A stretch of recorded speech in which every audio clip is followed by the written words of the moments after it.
This is a big one, and this one can be kind of confusing sometimes. I've noticed a lot of animation students in the past, they kind of get confused on when to use one or the other, and that is straight ahead animation as opposed to pose to pose. It's a lot of poses animation. Pose to pose animation or straight ahead. Pose to pose animation tends to be, I'll use that type of approach to animating a scene when I have a scene that has a lot more emotion, a lot more acting, not a ton of movement. Sort of like what I'm doing now when I'm talking to the camera. I would figure this out pose to pose. And what that means is that I would listen to dialogue, if there is dialogue, or if there's not, I would kind of think about this action, and I would with the dialogue, for instance, I would listen to the dialogue, and as the dialogue plays, there tends to be phrases within the dialogue. And as I listen to those phrases, I imagine the poses that the character might hit during those phrases, and I will draw those out and kind of time them out on my exposure sheet, the length of the shot that I'm trying to animate. Sometimes it's just a few drawings. It might be 3 or 4, maybe 5 drawings. And that will give me kind of a roadmap to where I want to go, where I want to animate from pose to pose, and that's where it gets its name. I'm animating from pose to pose. Now there are techniques that I'm going to show later on through the animation so it doesn't feel like you're just going from one pose to another pose to another pose. This is where we're going to pull in some of our other fundamentals where we do some overlapping action, and we have some different timings of different parts, and that'll make it feel more fluid. Now the other approach to animation is called straight ahead animation. Now straight ahead tends to be used when there's a lot of action. And you can't really figure it out pose to pose because each drawing or frame tends to be different than the last. You can't really work within a pose. You're really doing a lot of action. For instance, if I were to get up and grab my wallet and run out of the room, I would probably do that as straight ahead animation. Okay, so straight ahead is, you're trying to figure that action, you're trying to feel that action, and you're drawing out each piece as you feel it go. Now there's drawbacks to straight ahead animation. One of the things that's difficult with straight ahead is that your volumes, meaning the sizes of parts of the character or whatever, those volumes, if you're not careful, can get away from you. As you're animating straight ahead, you're getting further and further away from that original drawing that you started with, and each drawing is going to be a little bit different than the last. So if you don't pay attention to where you started, volumes can grow and they can shrink. As a matter of fact, way back early in my career, one of the first projects I ever worked on was a Roger Rabbit animated short called Roller Coaster Rabbit, and I was a cleanup artist. I was the guy that took the animator's drawings and redrew them and made the nice clean drawings that you see on the screen. And I didn't really know what I was doing. I'd only had 6 weeks of animation training, and I was kind of plopped into this position. And as an assistant animator, which I was, it was my job to pick the key drawings and redraw them and send them down the road to the people behind me, and then they would fill in the gaps, the in-between drawings to smooth out the action. Well, my mistake was I just took every other drawing. I would take the first one and draw it, and then I would put the next drawing and put it aside, take the next drawing and draw it, put the next one, put it aside, grab the next drawing, draw it. And I went through the entire scene like this, and then the in-betweener came in and in-betweened all the drawings. Well, I didn't pay attention to the volumes. I animated everything straight ahead. So when we played that scene back, and if you're familiar with Baby Herman, who's got this little round bald head, when we played it back, Baby Herman's head was going and just growing and shrinking and doing this kind of thing. So that you got to really pay attention to where you start. One of the great things about using TV Paint, or if you're working on paper, you have that ability to go back and look at where you started. With TV Paint, I can put on the onion skin and I can see the progression of the character, so I know if it's changing form or that sort of thing. But anyway, I thought I'd give you some examples of straight ahead animation and pose to pose animation. Let's go ahead and jump in. Here, I thought I'd go ahead and quickly just show you what I would be thinking if I was doing some straight ahead animation. Here I drew this little faceless character. He's got a little ball for a head. But I thought maybe we can start him moving forward, maybe walking, and maybe take a little leap up into the air. And so if I have that action in my head, the first thing I would do, I'd start with that first drawing. Let's go ahead and start another one. I'm going to turn on the onion skin. And so once again, I'm thinking about, okay, he's going to step forward, sort of like the dancer that we showed earlier. He's going to step forward, and I want to have him anticipate this jump and jump up into the air and then land. Okay, so there's no real point in doing that pose to pose because everything is going to be different. So I'm going to start him just moving forward. He's going to slow out of this pose. Remember, we were talking about slow outs. I'm going to have him start to bring his arm forward. I'm going to click back and forth so you guys can see. And he's going to bring his body forward. There we go. I'm going to leave this foot back here. There we go. Let's bring this foot over here. Let's bring that up. There, you can see him start to take that step. I'm feeling that, I'm feeling his weight starting to come forward. Let's grab another drawing. Let's start. He's coming down.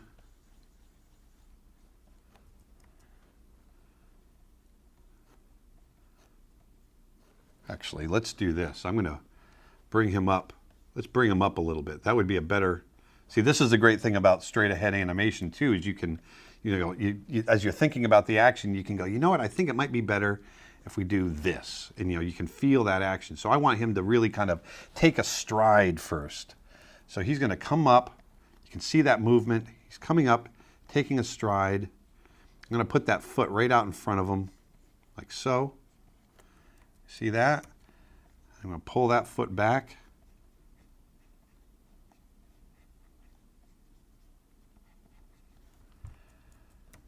Let's bring this arm. He's taking a step forward. Maybe the other arm's coming back now.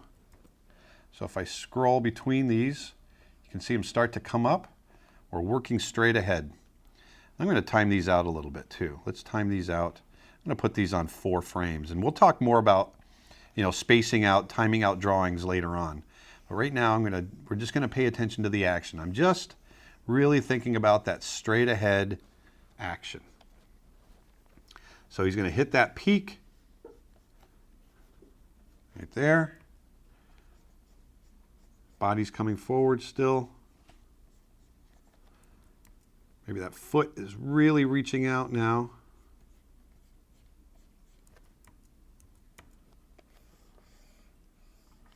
Like so.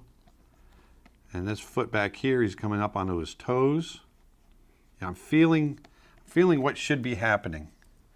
Right now it's sliding. There we go. We don't want it to slide. Now arms coming around. You can see it's kind of foreshortening as it goes around him. The arms coming back right here. So if I scroll through, you can see he's taking a nice big stride. So now I want him to scroll that back. I want him to come down. So I want to feel that compression. I want him to, once again, as I'm working straight ahead, I'm feeling every piece of that movement. I want to really feel, I'm imagining myself. I'm imagining, how would I be doing this? And so I want to feel those physics. And so now he's coming down, and if he's coming down, remember I talked about before how animation is very, very both left and right brained. And this is where that left and right brain comes into play, because I'm thinking about this very, very analytically. I'm thinking about the physics of this. I'm thinking about, okay, now, if he's just come forward like that and that weight's coming forward, then I know that foot's got to land and he's going to take some weight, like so. And then this foot's going to start to come forward and it's coming off the ground like so. You see? Boom. Boom. And as that foot comes down and his weight is starting to shift, then these shoulders, his arm here is going to start to come back now. He's changing the stride. The arm is, there we go, is going to start to work its way back. We're going to get a little reverse on the arm back here. We're moving forward, we're going straight ahead. See that? Boom. Let's add another drawing. So let's get him down really low. So I want to get a nice compression. And also, remember I was talking about arcs.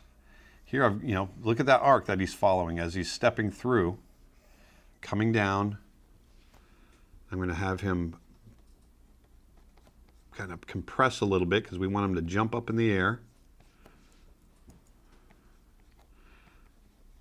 And let's bring this arm back.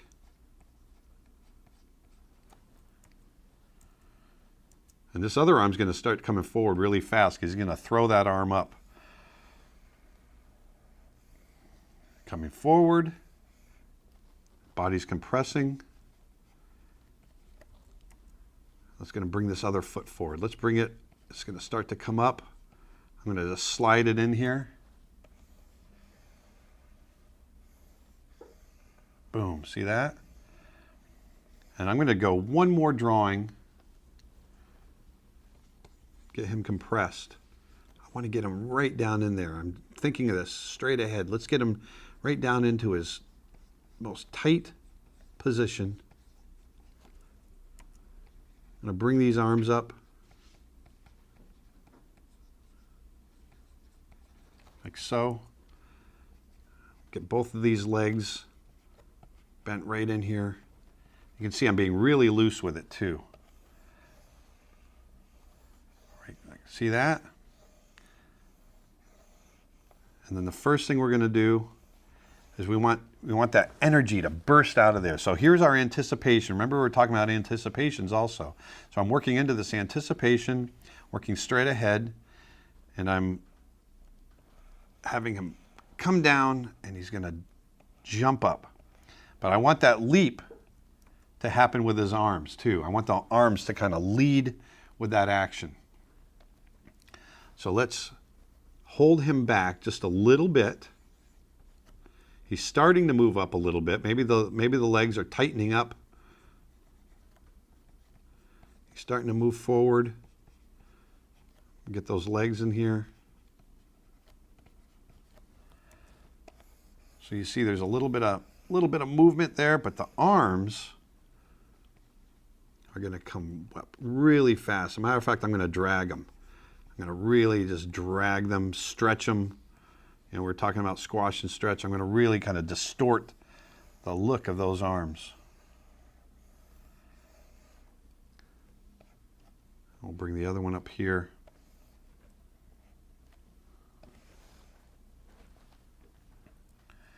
And so now let's get him to really start to explode. So he's going to jump up. There we go. And I'm going to straighten out his body. So here we had this nice reverse. You see the body is turned like that. Well, now I want to straighten it up. I want to reverse that and get a nice explosion. It's coming straight up. Let's straighten those legs. Everything's coming up nice and straight. I'm going to bring those arms up. He's throwing his arms up, getting the momentum to jump up in the air just like you would. If you imagine yourself jumping, you use those arms to throw up into the air. So, boom. You see that he's starting to explode up into the air. Let's go to the next drawing. So here now, I want to really stretch him. I want it to feel like he's really kind of pushing up. I'm going to maybe even stretch his head a little bit, which I could have done back here. Let's do that. I'm going to stretch his head a little bit. There we go. Come up here, stretch that out. And let's really, really stretch. I love doing this kind of stuff. It feels really neat. I'll stretch him up, get him up on his toes. He's just about to leave the ground. Throw his arms up in the air. You can get really loose with this. This is where when I'm working straight ahead, I'm not worried about the quality of the drawing. I'm worried about getting that action. See that? Boom. And now we're going to snap them. We're going to snap them right into place. So he hits the top up here. Let's get the body up. So now all of a sudden, pop his body right up in the air. Poof, poof. See that? And we'll get the legs up. The legs have snapped up into the air. Once again, thinking about the action, feeling about how it should go, working straight ahead. That's what straight ahead is. Working completely straight ahead. Got his arms up in the air.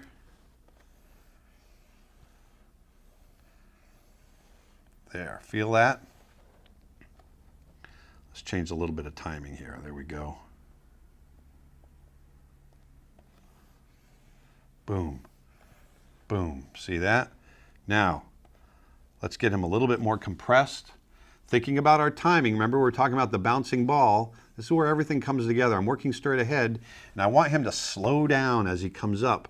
And then the overlapping action is his body is still moving up. Even though the head is kind of starting to hit its apex there, I'm bringing that body up. It's compressing.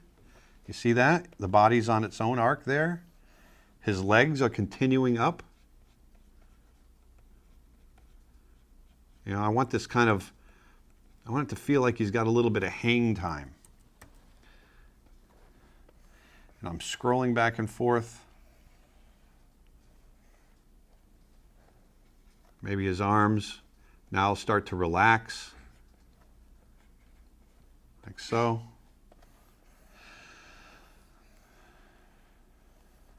There we go. Put that on for 2 frames.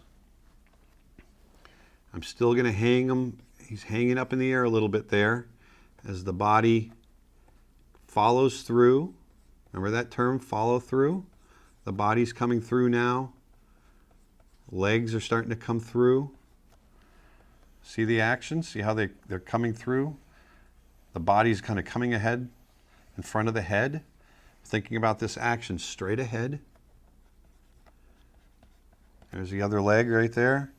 Going very loosely.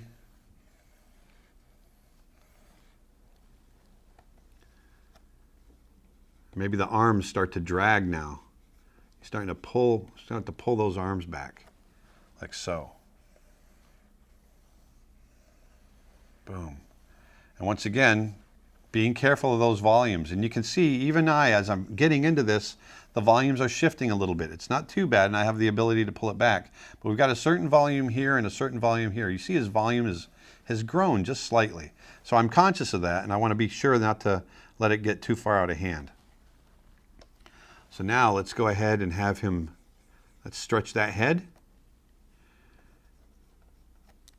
And I'm going to start to straighten out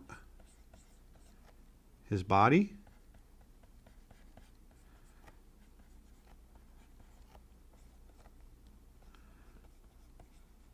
And drag those arms.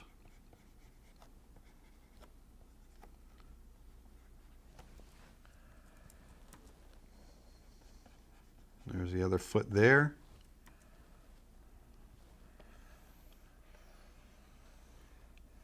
See that? Jump. We get that nice stretch. Let me turn off the light table so you can see each individual drawing. Jump. See that? We're feeling it. We're feeling that, feeling the action. You know, there's a little bit of a pause right in here. We'll have him pause. Let's extend that pause out. Let's make it like an 8-frame pause.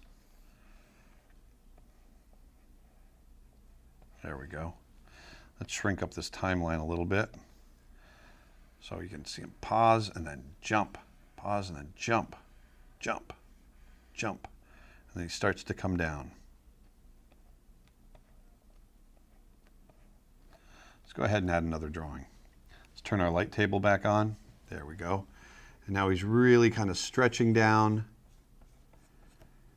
And we want to maybe reverse, get a little bit of a reverse on that body.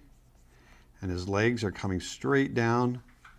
Maybe his feet are dragging, like so. You see that? Arms are dragging way up here. You know, he just did a big leap, so I'm stretching out. I want to get a nice straight. I want to follow that arc. See, we've got this arc that's come through. There, see that? Boom, boom. And then we're going to have him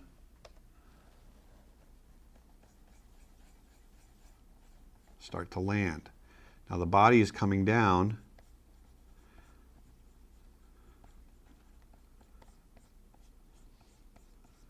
He's going to compress a little bit. There's his feet. And I'm going to have him leaning back on that weight a little bit because he still has momentum going forward. And his arms are dragging, like so. See that? And you can see that head is going to start to arc forward. I'm thinking about all these different things as I'm animating straight ahead. This is the whole idea of straight ahead. And so now I can have him compress. Look at that nice arc there, and a nice bend to the legs, like so. Maybe the hands are coming down, like so. You see that? He jumps up in the air and he lands. He jumps up in the air and he lands. And so this is how we think in straight ahead animation terms. You see, taking a little step, compress, and jumps and lands. In just a matter of minutes through this straight ahead thinking, you can blow through a scene fairly quickly. And it's really all about just getting that action down and really kind of feeling it. You always have the ability to go back and readjust drawings. With something, you know, this simple, you can blow through pretty quickly, but there's a lot of times I have a very complex character, maybe a four-legged character or something like that, where I want to move through it straight ahead, and then I watch that animation, and there's going to be mistakes. Don't get me wrong. There's, even now, you know, with all the experience that I have, I still make mistakes, but at least you can kind of rough in that action, and then you can go back in and you can adjust time, you can redraw a couple of things, but it's really about getting those first initial impressions down, okay? So that's straight ahead animation. Now let's talk about pose to pose. Let me jump to a different shot. Now, I have a scene that I did. I'm going to go ahead and black this out real quick. There we go. I have a scene that I did where I grabbed a big chunk of dialogue. Now this is a scene that later on I'm going to take you through my entire process on how I approach animation. This is a pretty big scene. I did it especially for these courses. And I want to kind of explain to you how I approach the pose-to-pose aspect of it. So there's a film that was done in 1981 with Katharine Hepburn and Henry Fonda. It's called On Golden Pond. And there's a great piece of dialogue where Katharine Hepburn is talking to Henry Fonda. And I listened to that dialogue over and over again. Let me play it for you really quickly. Listen to me, mister. You're my knight in shining armor. Don't you forget it. You're going to get back on that horse, and I'm going to be right behind you, holding on tight, and away we're going to go, go, go. So that dialogue, it's a very intimate scene. So I chose to kind of frame it tightly. I decided I wanted to animate this bear character, this female bear, delivering the line. And I wanted it to feel intimate. And so with a scene like that where it's very intimate, it's tight, it's subtle acting, it's very, very hard, if not impossible, to animate something like that straight ahead. It's very difficult. So what I wanted to do was listen to each one of those phrases. I'm listening to the dialogue, and I'm imagining what kind of posing she might go into with each different phrase. And you can see back here what I've got up a bunch of thumbnails. Thumbnails are these little drawings that I will do when I'm listening to the dialogue. And it's basically coming up with the poses for each one of those phrases. And that's where that comes into, pose to pose. Remember, we're talking about pose to pose animation. Well, I'm figuring out the different poses that I kind of see in my mind's eye as I listen to that dialogue. And I'll go through it, and I'll do hundreds of these sometimes, and pick all my best ones. And then I'll pull them together, and then I'll bring them into my scene, and I'll lay them out on the animation line, on the timeline. And I'll time those out. And that pose to pose action will give me kind of a rough feel for what that scene might be. And I want to show you what that looks like.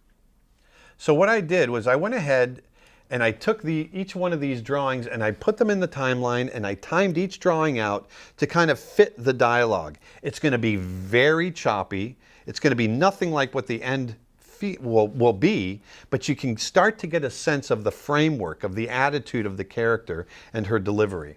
So let me play it again for you with just the poses in there. Listen to me, mister. You're my knight in shining armor. Don't you forget it. You're going to get back on that horse, and I'm going to be right behind you, holding on tight, and away we're going to go, go, go. Now, you can see that it's very, very choppy, but what I'm trying to do is each one of those little poses in there represents an idea that she's delivering. And I know that within these poses, when she hits a pose, I'm going to be animating little bits of action and that sort of thing within the pose, okay? So there's going to be a lot of connective tissue between each one of these poses. That's the term pose-to-pose animation. I'm laying out the entire framework before I put in all the in-between drawings. And so then the work that comes after that, the work is to blend that action, to fill it out, to smooth it out in a way that feels natural. Remember, I was talking earlier that we don't want it to go pose to pose. You don't want to just blend poses together. There's going to be bits of animation between each pose that I'll be explaining later to smooth out that action and make it feel more natural. I want to show you now. I'm going to kind of knock the opacity down on this version. I'm going to play the animation over the top of it. The finished animation, so you can see how I went from pose to pose, but there's animation with, working within each one of those poses. So I'm going to knock down this opacity here. There we go.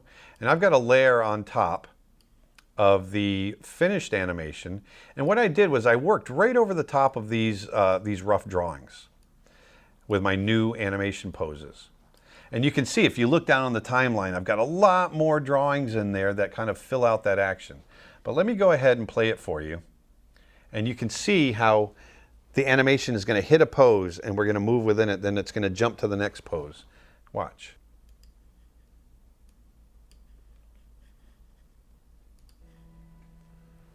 Listen to me, mister.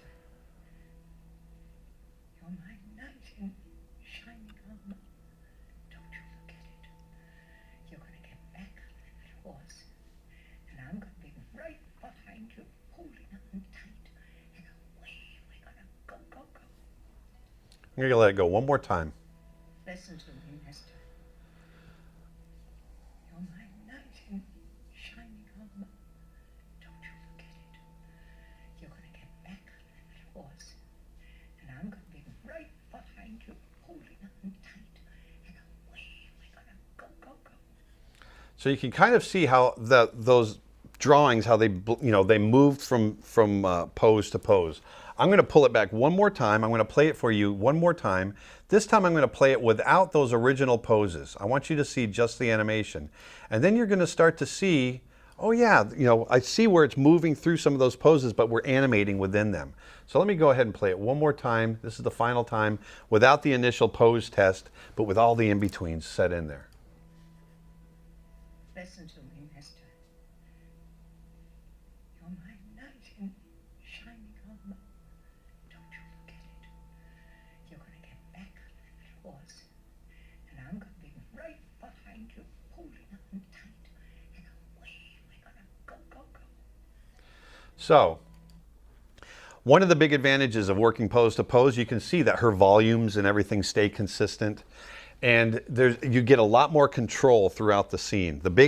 As I was mentioning earlier, the big job in the scene is to make sure that you're not literally animating pose to pose. You're getting a lot of animation within that, okay? So I hope that makes sense. So straight ahead animation where you're animating kind of big actions and you're just kind of feeling it and you're animating straight ahead. You're feeling each, segment of that action and drawing it. Being careful of volumes, making sure that your volumes don't grow and shrink. And then there's pose-to-pose animation where you're listening to dialogue or subtle acting, and you just want to hit a couple of poses and then animate between those poses. Okay? Let's move on to the next one.